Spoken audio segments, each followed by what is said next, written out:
Alô, meu irmão, minha irmã, seja muito bem-vindo a essa nossa segunda aula sobre Nossa Senhora.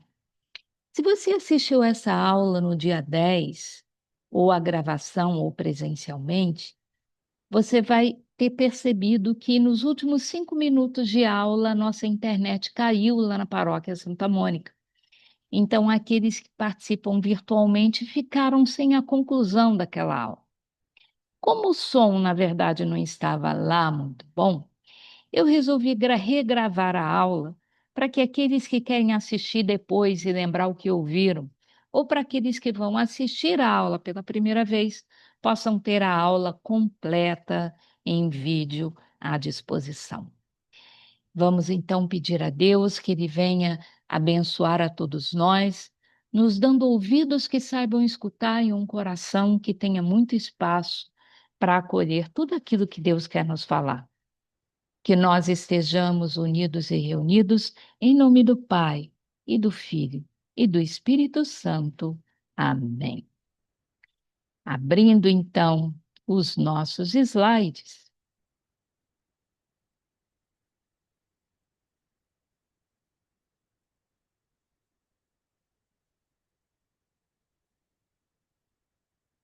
nós estamos na segunda aula sobre Nossa Senhora, que originalmente foi dado na Paróquia Santa Mônica no dia 10 de fevereiro de 2026. Sabemos que esse nosso módulo de Maria é baseado em vários livros, o principal deles a Bíblia, mas também o comentário Ave Maria de São Tomás de Aquino, depois Maria, um espelho para a igreja, do Frei Raniero Cantalamessa, o Evangelho de São Lucas, estudado por Scott Hahn e Kurt Smith, o Silêncio de Maria, do Frei Inácio Laranaga, e o livro sobre Maria, do Scott Hahn, Salve Santa Rainha, que recentemente foi publicado em português. Ainda não temos a versão em português, mas se você ler bem inglês, eu super recomendo o Queen Mother, do Eduardo Sri, que é um dos alunos do Scott Hahn, e Virgin Mother Queen, Encountering Mary in Time and Tradition, do Robert Fastig, que é muito, muito bonito também. Vamos lá. Nós iniciamos essa nossa segunda aula fazendo uma outra comparação entre Nossa Senhora. Na nossa primeira aula, nós vimos a diferença entre Maria, mãe de Jesus, e a primeira Maria relacionada na Bíblia, a Míriam, que é uma variante do nome Maria, que foi irmã de Moisés. Nós hoje vamos pedir a ajuda de São Justino, que era muito, muito devoto à Nossa Senhora e grande responsável pela devoção ao Santo Terço, para que ele nos ajude a comparar Maria com uma outra mulher, ainda mais anterior a Míriam, irmã de Moisés. Ele vai nos comparar a Eva, mais especificamente, o papel de Eva durante a provação, que a gente vê no capítulo 3 do livro de Gênesis, e o papel de Maria durante a anunciação do anjo Gabriel, que a gente encontra no capítulo 1 do Evangelho de São Lucas. Qual a diferença entre Eva e Maria? As duas tiveram oportunidade para dizer sim ou não, como nós também.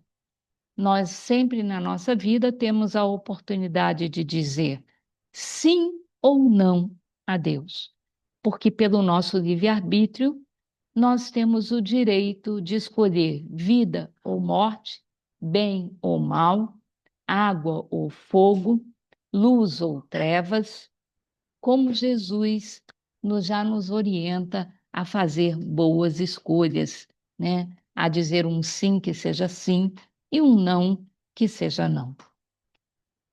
Eva foi tentada pela serpente. Maria foi visitada pelo anjo Gabriel.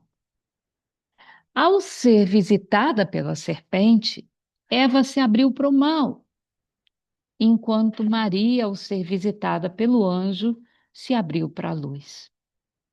Eva, então, se deixou ser seduzida pelo anjo mau, enquanto que Maria se deixou ser reverenciada pelo anjo bom. Eu contei para os alunos que vocês vão entender melhor o que significa isso mais adiante, quando a gente for fazer uma comparação, for ver o evangelho que narra especificamente o anúncio do anjo Gabriel a Maria, em breve. Ora, há 30 anos atrás, eu assisti no Colégio Santo Inácio, nas vésperas do Natal, uma tarde inesquecível, uma meditação sobre esse evangelho conduzida por Dom Homer, que fez um paralelo entre as palavras do anjo Gabriel a Zacarias, anunciando o nascimento de João Batista, e a Maria, anunciando a vinda de Jesus. E em pequenas coisas a gente consegue perceber grandes diferenças no tratamento de Gabriel para esses dois servos de Deus. Para Zacarias, Deus envia um anjo que aparece diante de Zacarias. Para Maria, Deus envia um anjo que respeitosamente se aproxima de Maria. Um anjo que diz para Zacarias: e o teu filho será grande diante de Deus. Mas um anjo que vai dizer para Maria: o teu filho será grande, porque, na verdade, esse filho, que é Jesus, não pode ser comparado nem mesmo com o próprio Deus, porque ele também é Deus. Tão Deus quanto o Pai, tão Deus quanto o Espírito Santo. Maria não confiou em Deus e por isso quis se tornar como Deus. Ao invés de deixar que Deus continuasse a providenciar tudo o que ela precisava para ser feliz, como ele vinha fazendo, Eva quis ser como Deus, ser aquela que era capaz de realizar por ela mesma as coisas. Enquanto que Maria reconhecia a sua humildade, a sua necessidade de Deus e se joga como escrava dele para fazer tudo aquilo conforme ele disser. Eva quis se tornar igual a Deus. E Maria disse para Deus: Senhor, comanda que eu obedeço. Eu sou sua escrava. Ao desobedecer, Eva abriu a porta do inferno, porque o homem não foi criado para ir para o inferno. Ele foi criado para viver num paraíso eternamente, na presença de Deus. E Eva, ao desobedecer e entregar aquele fruto ao seu marido, que desobedeceu igualmente, abriu a porta do inferno. Maria, ao obedecer, nos abre aquele que é a própria porta do céu para vir ao nosso encontro. Ao desobedecer, Eva se torna mãe dos homens. Ao obedecer a Deus, Maria se torna mãe do próprio Deus. São duas mulheres. E, na verdade, segundo São Justino, a diferença entre como você vai tratar uma ou outra não é tão diferente assim. Porque antes do pecado, Eva se chamava mulher, que não é um nome próprio, é uma designação de quem ela era, o complemento do homem. Ish, Ishá, osso dos meus ossos, carne da minha carne. Quando ela pecou, ela precisou receber um nome para ser reconhecida e recebeu o nome de Eva.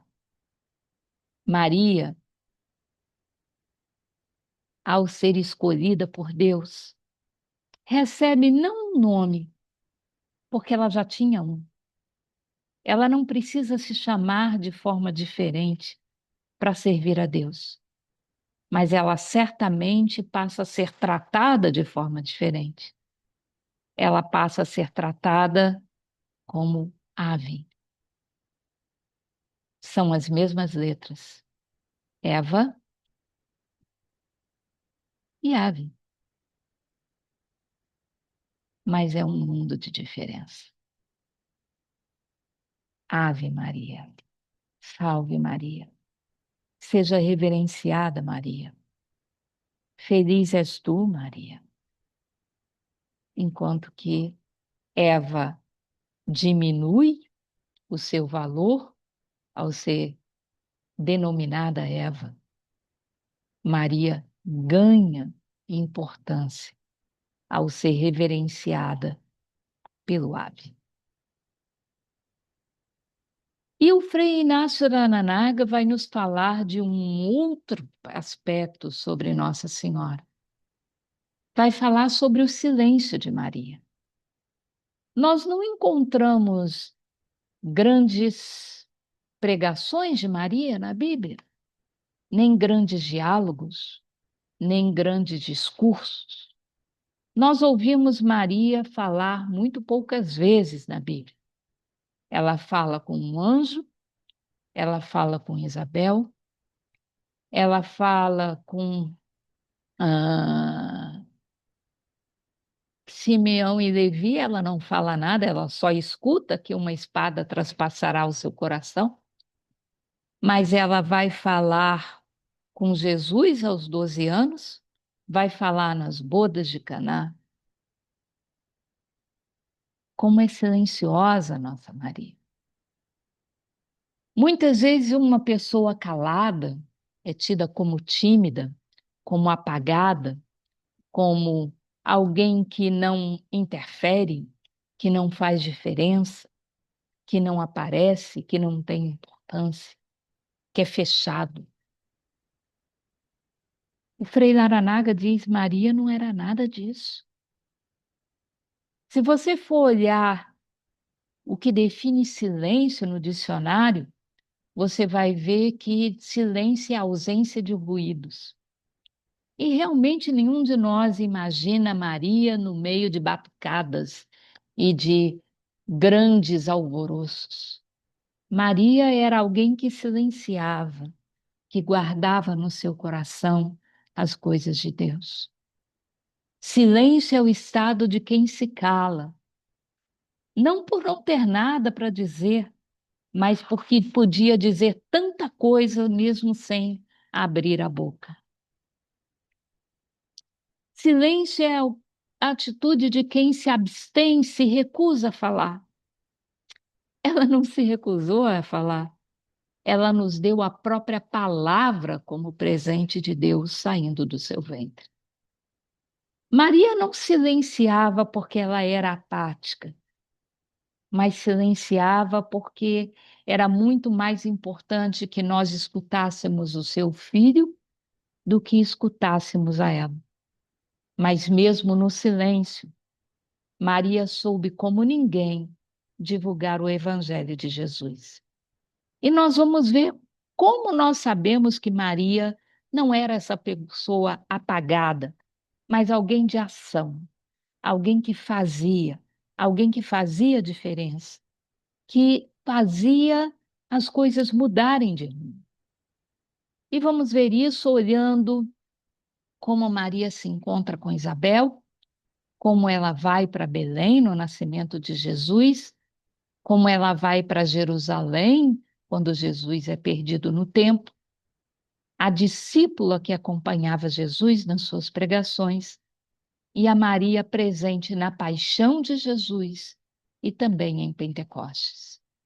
Mas vamos ver a Maria que silenciava, não porque não tinha nada a falar, mas porque confiava que o que precisava ser dito já estava sendo dito, mesmo sem palavras.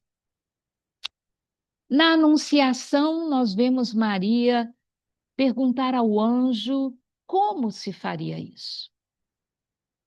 Como não é a mesma coisa se isso é possível. Porque Maria conhecia as Escrituras. E Isaías já tinha anunciado que o Messias haveria de nascer de uma virgem. Então, o fato dela não conhecer homem não era um impeditivo aí.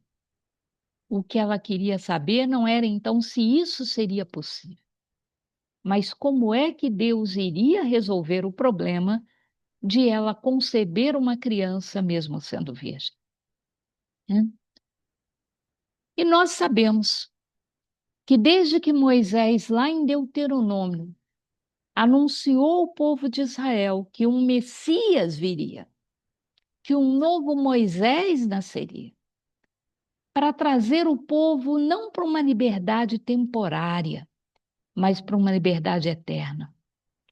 Não de uma escravidão física, mas da escravidão do pecado. Não para uma terra que pode hoje estar viçosa e amanhã estar seca, mas para uma terra onde jorra leite e mel em toda a eternidade. Uma Jerusalém celeste e não uma que pode ser derrubada e queimada por reis inimigos. Durante séculos, então, Israel esperou o cumprimento dessa promessa feita. Maria, então, ao receber o anúncio do anjo, o que nós poderíamos esperar? Que ela tivesse saído dali e gritado aos quatro ventos: olha, não precisa esperar mais, chegou o momento. Sou eu a virgem que Isaías prometeu, vou conceber. Mas não, nós não vemos Maria contando a ninguém, nem mesmo a José. Nós vemos Maria se recolhendo e pensando na grandeza da missão que Deus tinha e escolhido ela para desempenhar. Nós, quando temos algo muito importante para fazer, achamos que muitas vezes nos tornamos maiores do que os outros. E que os outros têm que cuidar das pequenas coisas porque somos importantes demais para cuidar do pequeno. Já Maria, quando fica sabendo da gravidez de Isabel, ela parte em missão para ir servir a sua prima. E quando chega lá, ela não conta para Isabel que está grávida. Na verdade, quem faz a fofoca é o Espírito Santo, que conta para João Batista. Por quê? Porque o Espírito Santo reconhece a presença de Jesus no ventre de Maria. Deus, quando está presente, ele emite um perfume especial, um perfume de paz, um perfume de sentir-se bem, uma alegria que você não sabe explicar. E é por isso que quando Maria se aproxima de Isabel, ela não precisa contar para Isabel o que está se passando. Isabel sabe. Donde me vem a graça da mãe do meu Senhor vir me visitar.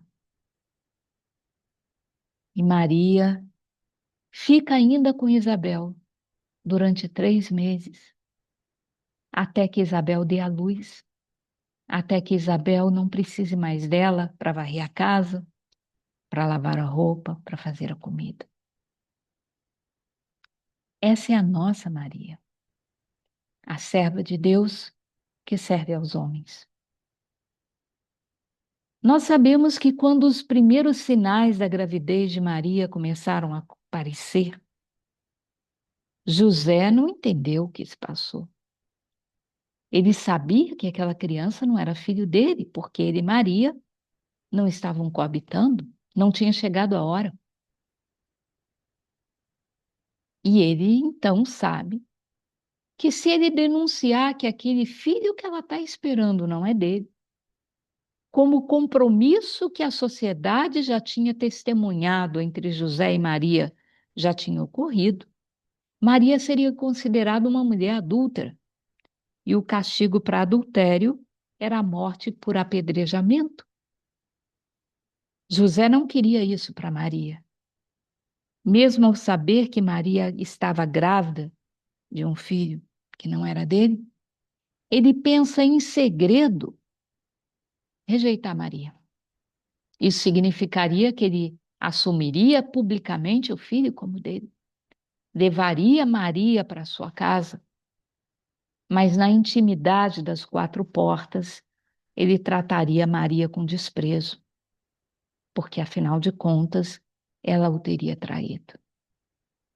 Maria não se defende para José. É necessário que Deus envie um anjo para contar para José o que está se acontecendo. Porque Maria silencia. Ela deixa que Deus seja a sua justiça. E ele realmente é. Nós vemos Maria também silenciando no momento do nascimento de Jesus.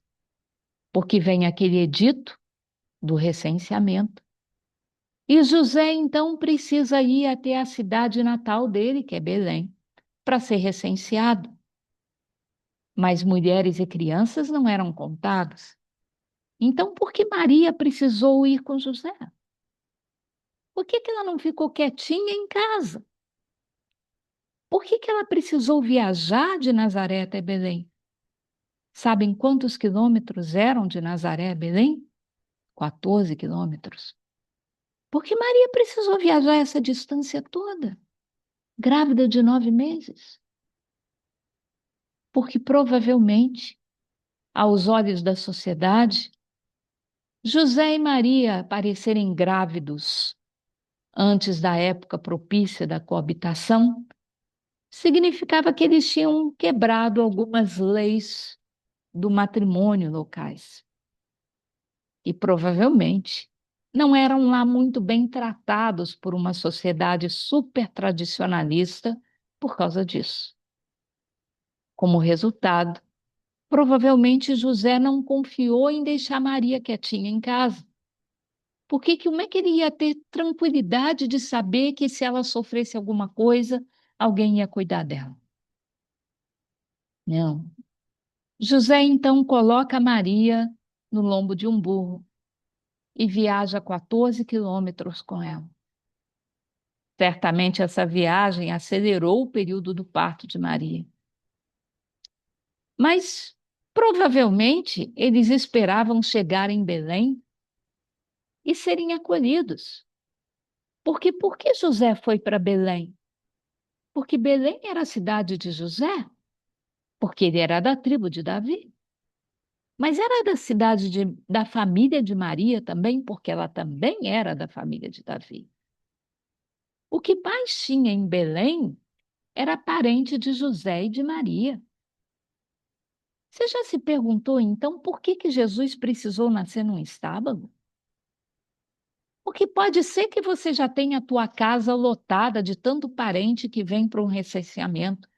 Mas espera lá, se um desses parentes que vem é uma mulher grávida de 9 meses, você não daria um cantinho no chão na cozinha da sua casa? Ou deixaria a sua própria cama por ela? Mas ninguém acolhe José e Maria. E nem mesmo as hospedarias tinham lugar para eles. E por isso Jesus acaba nascendo no estábulo. Nós vemos Maria reclamar nesse momento? Ó céus, ó vida, por que eu fui dizer sim para Deus? Não. Outra vez ela silencia. Outra vez ela acolhe tudo. Tão diferente de nós, que ao sinal do menor problema na nossa vida, já estamos dizendo para Deus: por que o Senhor me abandonou? Por que isso está acontecendo comigo? Logo comigo, Senhor, que eu sou tão certinha. Pois é, como dizia Santa Teresinha, nós sabemos como Deus trata aqueles que Ele ama, né?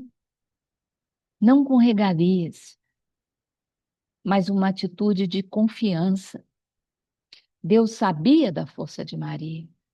Deus sabia que ela aguentaria. E Ele confia em nós também, para sermos fortes nas dificuldades, sabendo que Ele vai estar lá para nos ajudar se a gente realmente precisar. Mas a gente muitas vezes não confia na gente mesmo, né? E acaba se desesperando na menor dificuldade. Nós vemos Maria silenciar também quando Jesus é apresentado no templo, onde Simeão e Ana anunciam para ela que o caminho dela não vai ser de flores, não vai ser de tapete vermelho, vai ser de sofrimento, vai ser de espada traspassando o seu coração. E nós vemos Maria então jogando a toalha e desistindo? Não. Nós vemos Maria guardando essas coisas no coração e confiando em Deus acima de tudo. E aí o que que nós esperávamos depois desse momento? Que Maria então pudesse voltar para sua casinha com seu marido José, com seu bebezinho Jesus e tocar a vida.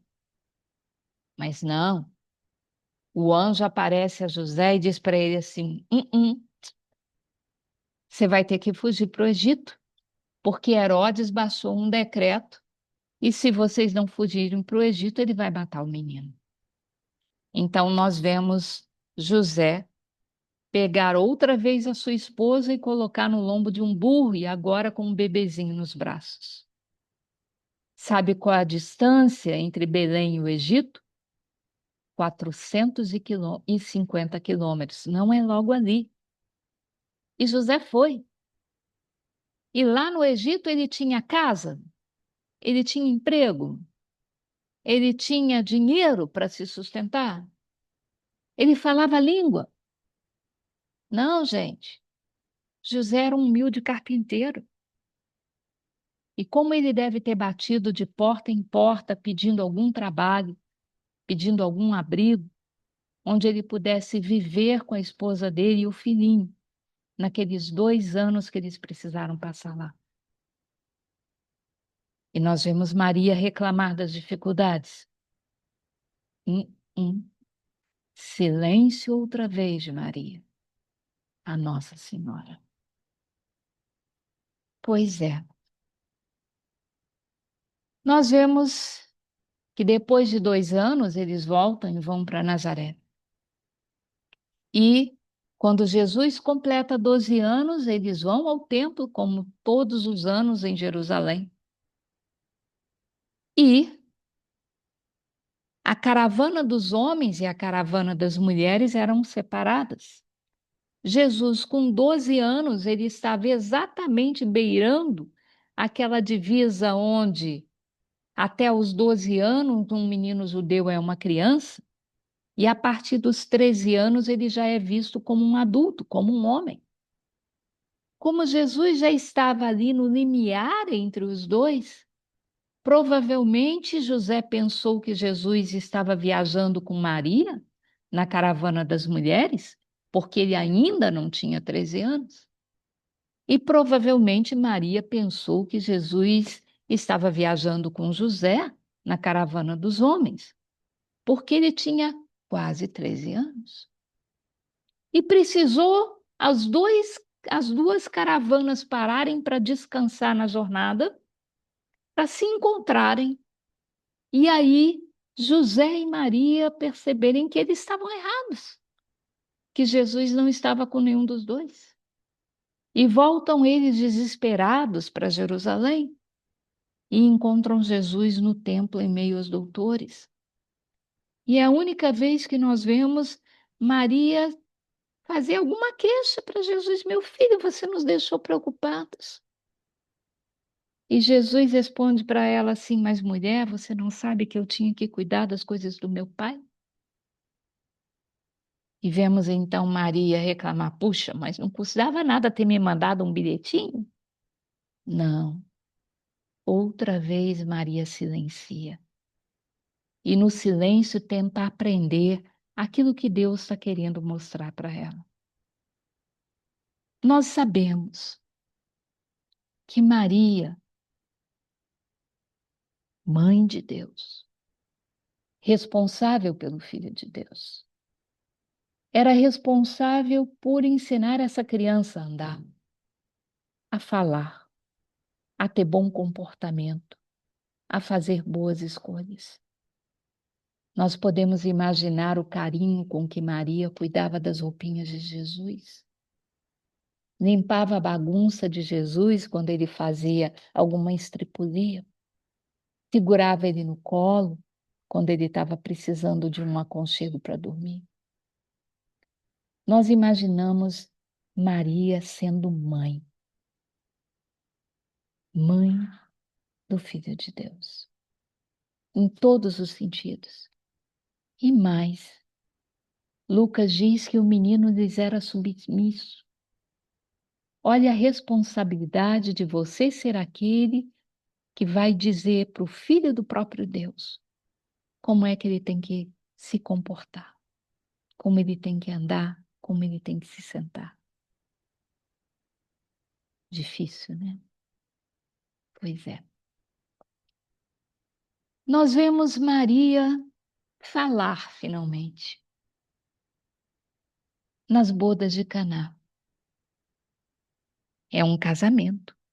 Maria foi convidada, Jesus também, e vai com os discípulos. No meio da festa falta vinho. Maria percebe. Ela não vai lá contar para os donos da festa, não seria o normal? Ei, gente, vocês erraram o cálculo do vinho ou tem mais vinho escondido por aí? Não. Seria uma humilhação muito grande para os donos da casa não terem mais o que servir para os seus convidados num momento de tanta alegria. Maria percebe que faltou vinho. Por quê? Porque ela não estava de dondoca sentada como convidada. Ela provavelmente estava na cozinha ajudando a servir os convidados. E ela então não vai para os donos da casa, porque naquela hora, no meio da festa, dificilmente eles teriam uma solução para o problema. Mas ela vai para quem tem a solução para o problema. Ela vai para o filho dela. Eles não têm mais vinho. Ela apresenta o problema para Jesus. E Jesus responde para ela: pode deixar. Não. Jesus não diz sim para Maria. Jesus diz não. Mulher, não é chegada a minha hora. Mas Maria confiava em Deus. Então Maria não age como se ele tivesse dito não. Maria age como se ele tivesse dito sim. E ela vai então para os escravos e diz: fazei tudo o que ele vos disser. Porque ela confiava em Deus. E, na verdade, o que Maria fez foi cumprir o que está prometido pelo próprio Jesus em Marcos, no capítulo 11, 24, onde ele diz: tudo o que pedirdes a Deus, crede que já o tendes recebido. Ou seja, antes mesmo de pedir, acredite que Deus já te deu. Haja como se Deus já tivesse te dado, porque foi isso que Maria fez. E Jesus diz: crede que já o tendes recebido, e certamente lhe será dado. Marcos 11, 24.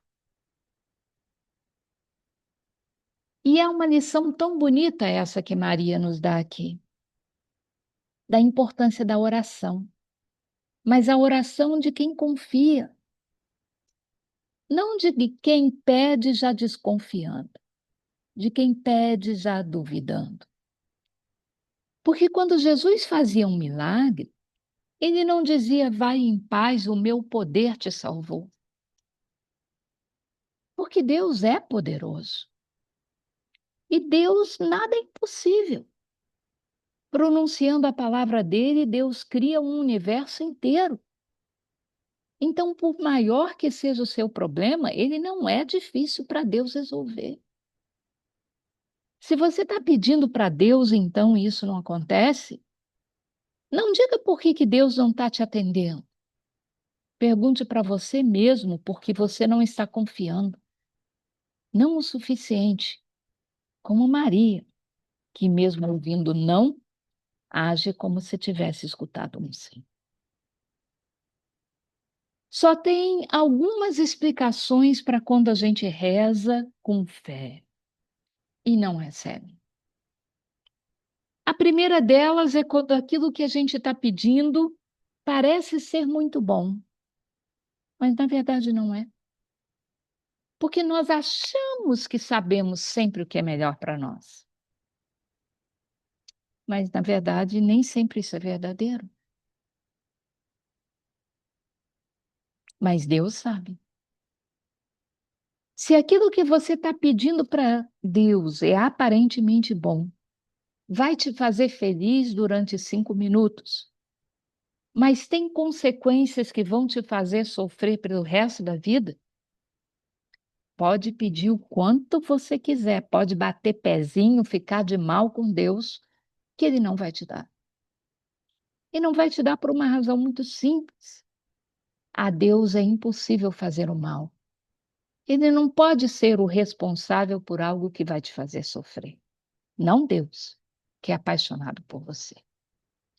Então, se aquilo parece bom, mas é só parece, Deus não vai te dar. Por isso, você deve aprender com Jesus. Como é que Jesus pede a Deus lá no Jardim das Oliveiras? Senhor, afasta de mim esse cálice, mas que seja feito a sua vontade e não a minha. Ou seja, faça como o Senhor achar melhor e não eu. Sabedoria. Porque quando o leme do seu barco é conduzido por Deus, você tem certeza de final feliz. Uma outra situação em que você pode estar pedindo alguma coisa para Deus e não receber é quando aquilo faz bem para você, mas não faz nada bem para uma outra pessoa qualquer. Como diz o ditado popular, você não pode cobrir um santo descobrindo um outro. Deus é apaixonado por aquela outra pessoa que iria sofrer se Deus fizesse o que você quer. Deus morreu por ela numa cruz. Então, como pode, para te fazer feliz, Deus fazer outra pessoa que Ele igualmente ama infeliz? Não dá. E, finalmente, Deus muitas vezes pode estar demorando a conceder para você o seu pedido. Por quê? Porque Ele sabe mais e sabe melhor. Pode ser que aquilo que você está pedindo seja algo que envolva uma outra pessoa. Eu, por exemplo, peço a Deus a conversão do meu filho todos os dias. Mas eu sei que Deus não pode arrombar o coração do meu filho só porque eu estou rezando por isso. É uma coisa boa? Eu não tenho dúvida. Mas Deus deu livre-arbítrio para o meu filho. E ele tem o direito de dizer sim ou não para Deus. E Deus não pode cancelar esse direito só porque eu estou pedindo. Ah, então não vou pedir mais? Não, eu vou pedir mais. Porque quando você reza confiantemente, se Deus batia no coração da porta do coração do seu filho a cada 10 minutos, ele passa a bater a cada 5. Mas tem que ser aquela pessoa que livremente abre o coração para deixar Deus agir. É assim que funciona. E muitas vezes Deus demora também, não é nem porque o outro precisa ser convencido e ser convertido, mas porque Deus quer ver até que ponto você confia. Quando Deus prometeu para Abraão que ele ia ser pai de uma multidão, Abraão tinha 75 anos.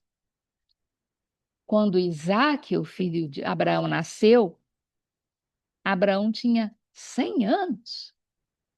Então, Abraão, na verdade, esperou 25 anos pelo cumprimento da promessa, mas esperou.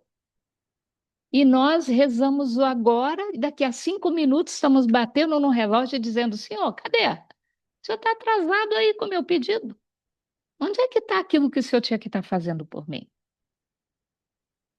Eclesiástico 2, meu irmão, diz assim: tu que te dedicas ao serviço do Senhor, prepara o teu coração para a prova e aprenda a sofrer as demoras de Deus. Ele sabe quando, ele sabe como. Então, você que confia, não pergunte a Deus como nem quando, e não duvide se. Simplesmente entrega. O problema é esse, Senhor. Do meu jeito ou do seu jeito, eu sei que o Senhor tem interesse em me ajudar a resolver. E é tão simples quanto isso. Nós vemos Maria também silenciosa, mas acompanhando Jesus na sua caminhada de missão. Em vários trechos da Bíblia, nós sabemos que Maria estava ao redor de Jesus, onde quer que ele estivesse, discípula de Jesus, escutando Jesus pregar. Provavelmente ela estava lá no meio da multidão, no Sermão da Montanha. Provavelmente ela também estava caminhando com Jesus e os discípulos nas vezes que ele foi para Jerusalém, ou para Cafarnaum, ou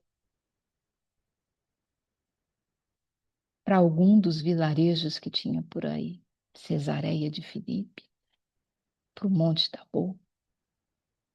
Maria provavelmente estava lá. E depois de um dia de andar e de pregar, quando Jesus, cansado, se recostava num cantinho, nós podemos imaginar Maria, mãe, que chega lá com uma comidinha para o seu filho, com água para ele lavar as mãos, com uma coberta para ele se proteger do frio, cuidando dele por nós. E cuidando tão bem que Jesus depois entrega ela para cuidar de nós. Nós também vemos Maria em silêncio aos pés da cruz, quando a espada finalmente traspassa o seu coração.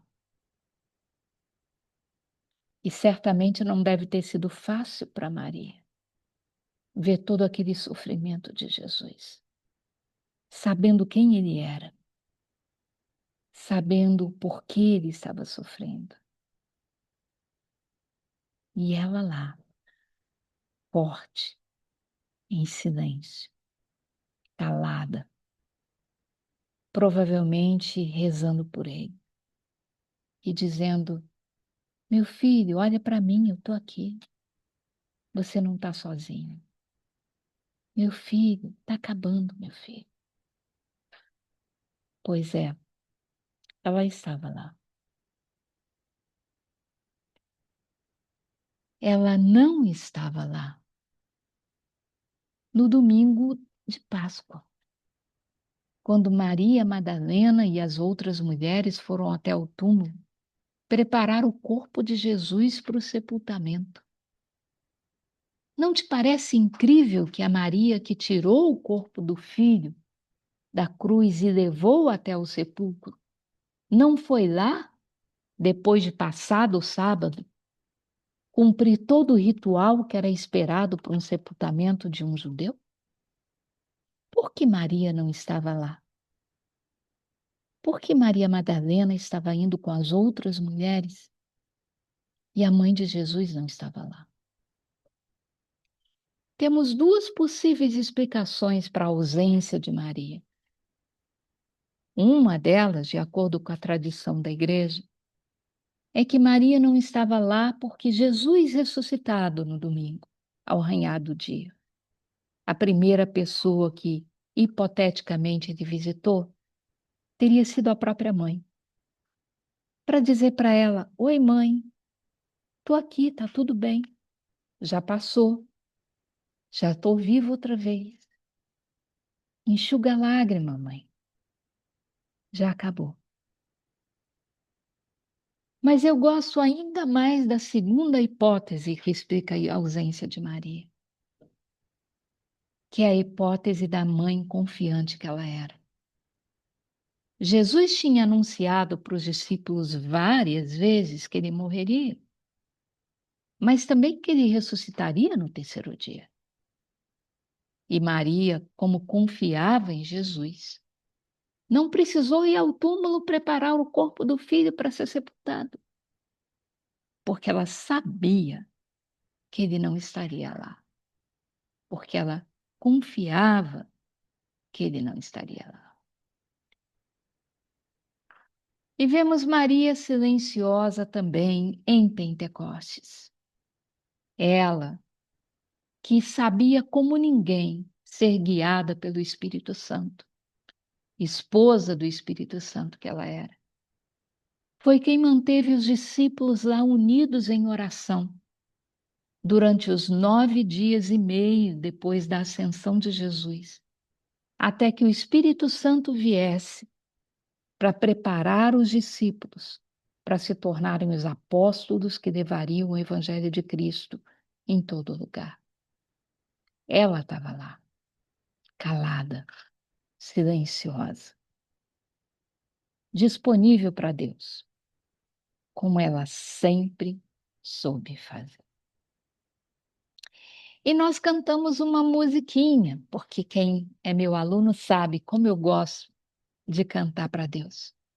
E como eu acho que a mensagem fica muito mais gravada nos corações quando a gente mistura ela com música. E lembrando de Maria de pé na cruz, nós podemos então cantar. No último instante, ainda vivia, pregado na cruz, seu sangue vertia,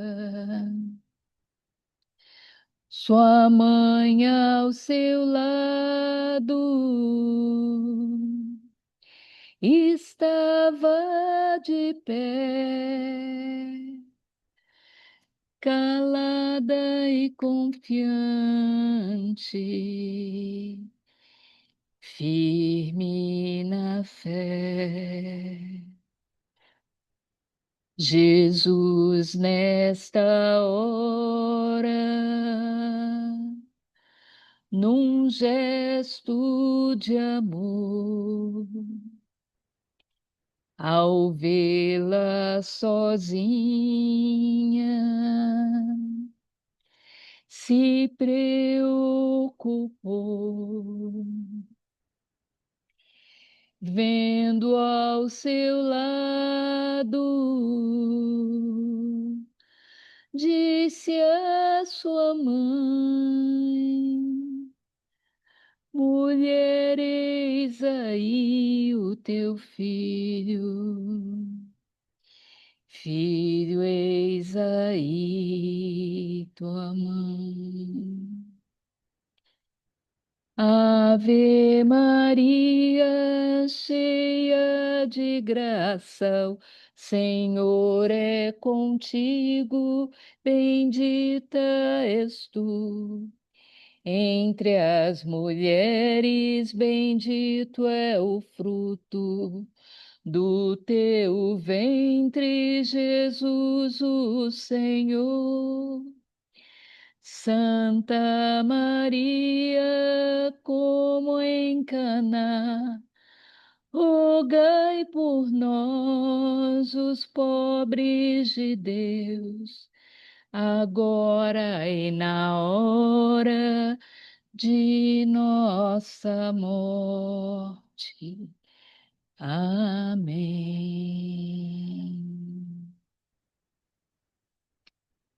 Que o Senhor nos abençoe e nos guarde.